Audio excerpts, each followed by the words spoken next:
Assalamualaikum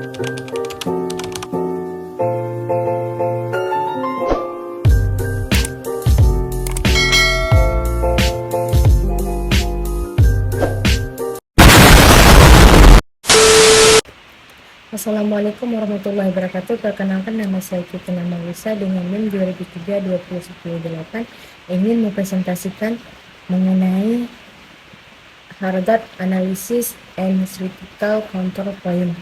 HACCP adalah pendekatan sistematis untuk memastikan keamanan pangan. Ini melibatkan analisis risiko dan identifikasi titik kontrol kritis dalam proses produksi makanan untuk mencegah, mengurangi, atau menghilangkan risiko bahaya yang dapat mempengaruhi keselamatan pangan.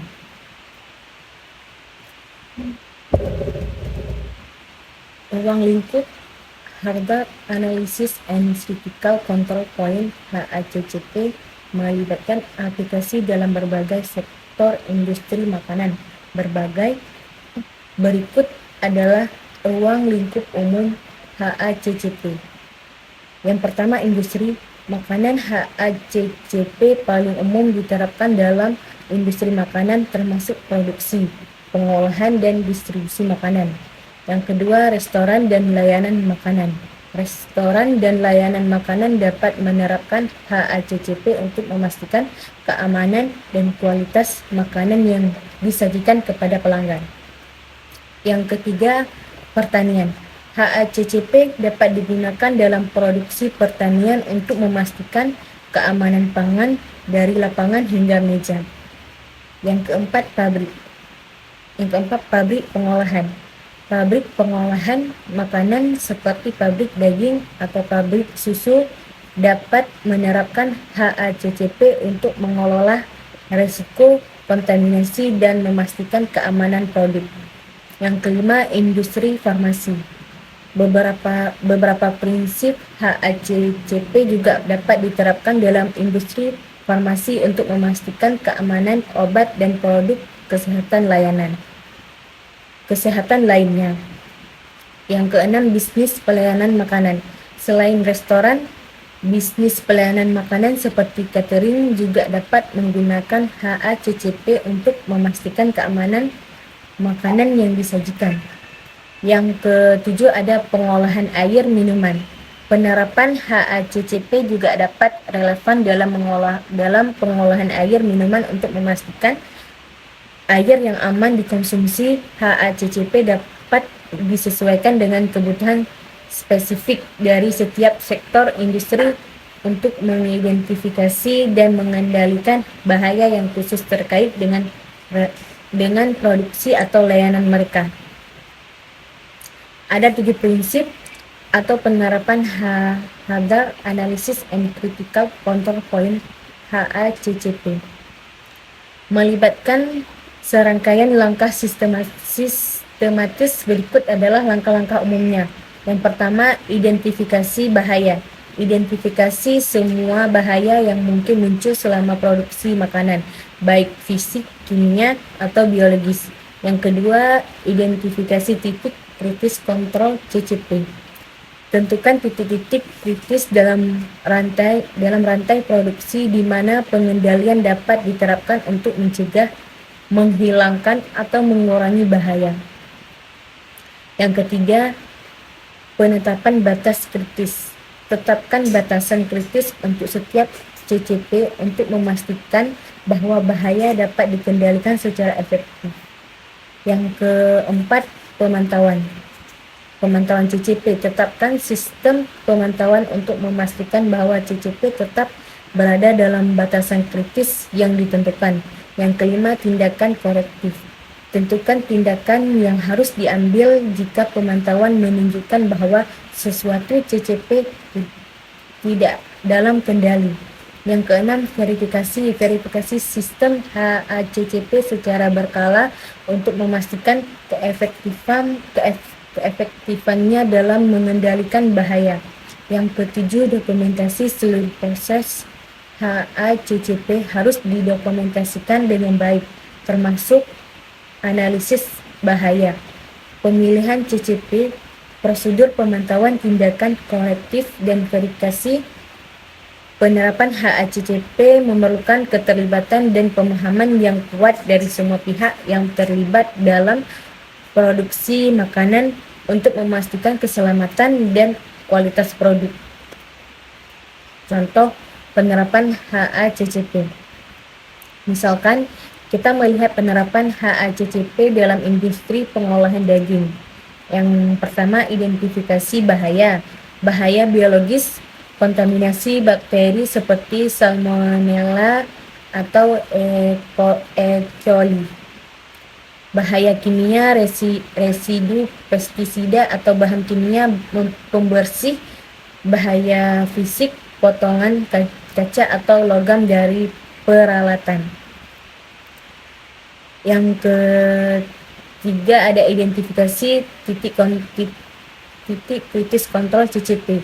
Penerimaan daging mentah, proses pemanasan selama produksi, proses pendinginan sebelum penyimpanan, penetapan batas kritis, temperatur minuman penerimaan daging, waktu dan suhu pemanasan yang memadai, kecepatan pendinginan yang memadai.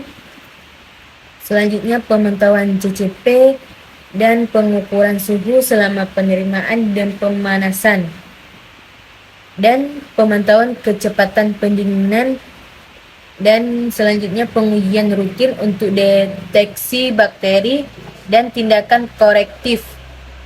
Jika suhu penerimaan tidak memenuhi batas kritis, daging ditolak. Jika waktu pemanasan tidak mencukupi, produk harus diproses ulang. Jika deteksi bakteri melebihi ambang batas, lakukan pembersihan dan desinfeksi ekstra. Verifikasi dan pemeriksaan berkala dari catatan pemantauan dan tindakan korektif. Selanjutnya ada pengujian laboratorium untuk memastikan ketiadaan bakteri patogen. Dan selanjutnya pelatihan karyawan untuk memastikan pemahaman dan kepatuhan terhadap prosedur HACCP.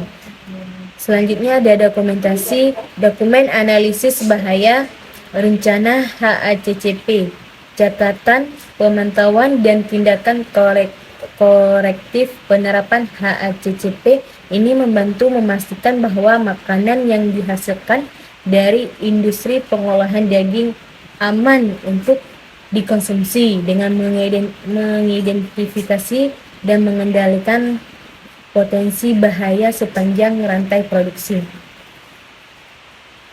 Dalam konteks HACCP, bahaya dapat dikelompokkan menjadi 3 jenis utama, biologis, kimia, dan fisik. Bahaya biologis, mikroba, bakteri, virus, jamur, dan parasit yang dapat menyebabkan penyakit jika terdapat dalam makanan. Toksin mikroba, produksi racun oleh mikroorganisme seperti bakteri atau jamur.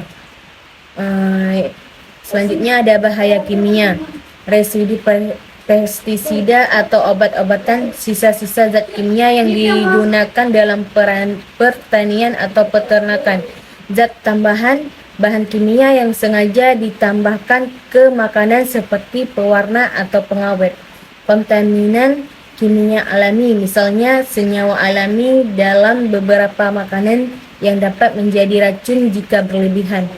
Bahaya fisik, benda asing, potongan kaca, logam, dan plastik yang bisa masuk ke dalam makanan selama proses produksi.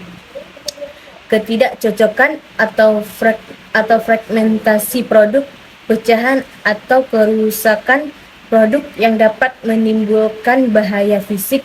Setiap jenis bahaya ini memerlukan pendekatan khusus dalam analisis HACCP, termasuk identifikasi titik kritis kontrol CCP dan penetapan batas kritis yang sesuai untuk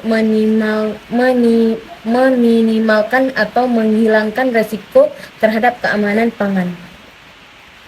Hazard Analysis and Critical Control Point HACCP sangat penting dalam keamanan pangan dengan beberapa alasan utama, yaitu identifikasi dan pencegahan bahaya HACCP, membantu dalam identifikasi sistematis dan pencegahan potensi bahaya biologis, kimia, dan fisik dalam proses produksi makanan, sehingga mengurangi risiko kontaminasi. Yang kedua, fokus pada poin kritis kontrol HACCP, memusatkan perhatian pada poin kritis kontrol CCP, yaitu tahapan produksi di mana langkah-langkah pengendalian dapat diambil untuk mengatasi risiko. Ini membantu mencegah, mengurangi, atau menghilangkan bahaya sejak awal. Yang ketiga, ada pendekatan sistematis dan terencana HACCP. Menerapkan pendekatan sistematis dan terencana memastikan bahwa setiap tahap produksi dianalisis dan diatur dengan cara yang efektif dan dapat diukur. Yang keempat, mencegah keracunan makanan dan penyakit dengan mengidentifikasi dan mengendalikan bahaya. HACCP berkontribusi secara langsung untuk mencegah keracunan makanan dan penyebaran penyakit yang dapat disebabkan oleh konsumsi makanan yang terkontaminasi. Yang kelima, ada memastikan kepatuhan regulasi bahaya. Otoritas pengatur pangan mengharuskan industri makanan menerapkan sistem HACCP. Dengan menerapkannya, produsen dapat memastikan kepatuhan terhadap peraturan dan standar keamanan pangan yang berlaku, meningkatkan kualitas produk dengan mengurangi kontaminasi dan kecacatan. HACCP membantu meningkatkan kualitas produk, membangun reputasi merek, dan meningkatkan kepercayaan konsumen. Selanjutnya ada efisiensi dan biaya. Menerapkan HACCP dan meningkatkan efisiensi operasional dengan mengidentifikasi proses yang dapat dioptimalkan dan mengurangi pemborosan. Ini dapat mengarah pada penghematan biaya jangka panjang. Selanjutnya ada reaksi cepat terhadap perubahan HACCP. Membutuhkan pemantauan terus-menerus, memungkinkan produsen untuk merespon cepat terhadap perubahan dalam proses atau risiko yang muncul dengan menyediakan kerangka kerja yang terfokus dan sistematis. HACCP berperan penting dalam menciptakan produk pangan yang aman, memenuhi standar keamanan, dan melindungi kesehatan konsumen. Peran karyawan sangat penting dalam sistem Hazard Analysis and Critical Control Point HACCP. Dalam penerapan HACCP, setiap anggota tim termasuk karyawan di berbagai tingkatan memiliki tanggung jawab tertentu. Berikut adalah beberapa peran utama karyawan dalam HACCP. Yang pertama itu memahami terhadap proses produksi. Karyawan harus memahami langkah-langkah dan proses produksi secara menyeluruh untuk dapat mengidentifikasi potensi bahaya dan memahami di mana titik-titik kritis kontrol CCP mungkin terjadi. Yang kedua ada pelaporan bahaya dan non-konformatif. Karyawan memiliki peran penting dalam melapor potensi bahaya atau situasi non-konformitas kepada manajemen atau tim HACCP. Yang ketiga, pelaksanaan praktik kebersihan dan keamanan. Karyawan bertanggung jawab untuk menjalankan praktik kebersihan dan keamanan pangan setiap saat selama produksi, mulai dari pencucian tangan hingga penggunaan pakaian pelindungan. Yang keempat ada pemantauan CCP. Karyawan di titik-titik produksi yang diidentifikasi sebagai CCP bertanggung jawab untuk memantau parameter kritis dan memastikan bahwa mereka berada dalam batasan kritis dan ditetapkan. Yang selanjutnya ada pelaksanaan tindakan korektif. Jika terjadi penyimpanan atau situasi di luar kendali, karyawan diharapkan untuk mengambil tindakan korektif sesuai dengan prosedur yang telah ditetapkan. Selanjutnya ada pemahaman terhadap tujuan. HACCP. Karyawan perlu memahami tujuan umum HACCP dan bagaimana perannya kontribusi pada keselamatan dan keamanan produk. Selanjutnya ada pelatihan dan peningkatan kesadaran. Melibatkan karyawan dalam pelatihan berkala tentang HACCP dan praktik keamanan pangan adalah kunci untuk meningkatkan kesadaran dan pemahaman mereka. Selanjutnya ada keterlibatan dalam pengembangan dan pemeliharaan HACCP. Karyawan dapat memberikan masukan berharga dalam pengembangan, implementasi, dan pemeliharaan sistem HACCP. Keterlibatan mereka dapat membantu memperbaiki proses dan mengidentifikasi potensi perbaikan. Melibatkan karyawan dalam sistem HACCP tidak hanya mendukung kepatuhan terhadap standar keamanan pangan, tetapi juga menciptakan budaya keamanan yang kuat di tempat kerja. Semua anggota tim, termasuk karyawan, berkontribusi pada upaya bersama untuk menjaga keamanan pangan. Mungkin cukup di sini. Assalamualaikum warahmatullahi wabarakatuh.